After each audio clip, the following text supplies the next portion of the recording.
سکوت حرف کو اذن بیان دیتا ہے، وہ دشت فکر میں اب بھی اذان دیتا ہے۔ میں حرف و صوت کی خیرات اس سے مانگتا ہوں جو پتھروں کو بھی رزق زبان دیتا ہے۔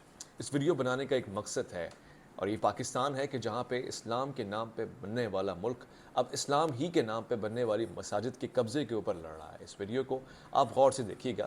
یہ جناب مولوی صوفی شہید صاحب ہیں، جن کو چند روز پہلے دن دہاڑے فجر کی نماز کے بعد بیٹھ کر بٹھانے کے بعد اور جھکانے کے بعد شہید کر دیا گیا۔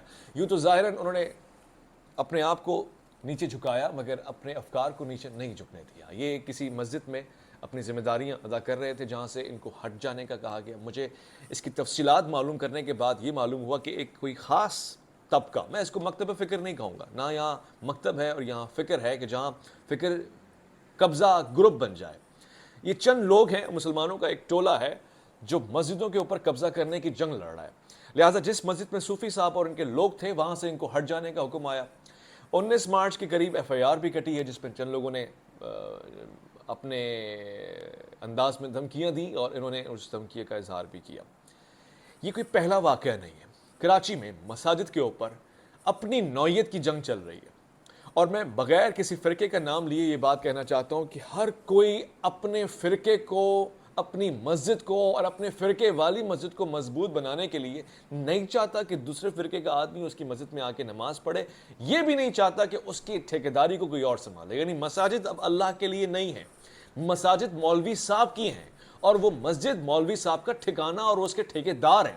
اور اسی ٹھیکیداری کو حاصل کرنے کے لیے پاکستان بھر میں بالخصوص کراچی میں ایک جنگ چل رہی ہے۔ فلاں مکتب فکر کا آدمی دوسری مسجد پہ قبضہ کرنے کے لیے درپے ہے، کوشش کر رہا ہے، شب و روز انویسٹمنٹ ہو رہی ہے، دھمکی اور قتل و غارت پہ بات آ چکی ہے۔ ایک پل کے لیے سوچئے گا، یہی لوگ آپ کو جب دین، اسلام اور ہدایت کی باتیں کریں گے، کیا ان کی ذات میں یہ بات کبھی اتری ہوئی نظر آئے گی؟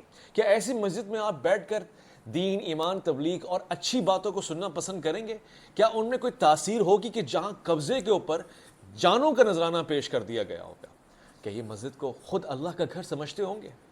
میں اقبال کا یہ شعر بڑے وثوق سے پڑھ رہا ہوں کہ مسجد تو بنا تھی شب بھر میں ایمان کی حرارت والوں نے، دل اپنا پرانا پاپی ہے، برسوں میں نمازی بن نہ سکا۔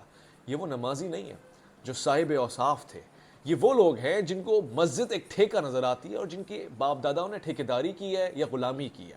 تو اب وہ اللہ کی غلامی کر نہیں سکتے اور ٹھیکیداری اللہ کے بندوں پہ کر رہے ہیں، لوگوں کو لڑا کے، تقسیم کر کے، فرقہ واریت کی رنگ اور بو میں دوڑا کے، اور اس کے بعد نتائج کراچی کے سامنے۔ ایک اور مسجد کا واقعہ میں آپ کو بتانے لگا، اور ہو سکتا ہے کہ اگلی مسجد آپ کے اپنے علاقے کی ہو جس میں آپ نمازی ہو اور صرف اس لیے مار دیے جائیں کہ آپ کو یہ پتہ ہی نہیں تھا، اور آپ میرے جیسے ان مسلمانوں میں سے ہیں جو مسجد کے آگے ٹیگ نہیں دیکھتے کس کی ہے، پیش امام کون ہے، کون سے فرقے کی ہے۔ آپ وہاں اللہ کا گھر سمجھ کے جانا پسند کرتے ہیں، وہاں نماز کی ادائیگی کے لیے جانتے ہیں۔ میں صرف اتنا کہنا چاہتا ہوں کہ یہ مولوی اس فرقہ واریت سے باز آ جائیں، یہ مولوی مساجد کے اوپر لڑانا اور لڑنا بند کر دیں۔ ایسا نہ ہو کہ ان کی اس گھٹیا حرکت سے لوگ بددل ہو جائیں، اور وہ جو مسجد بھی جاتے ہیں نا وہ جانا چھوڑ دیں۔ ایسا ہرگز کرنا نہیں ہے، مگر ان لوگوں کو سدھرنا چاہیے۔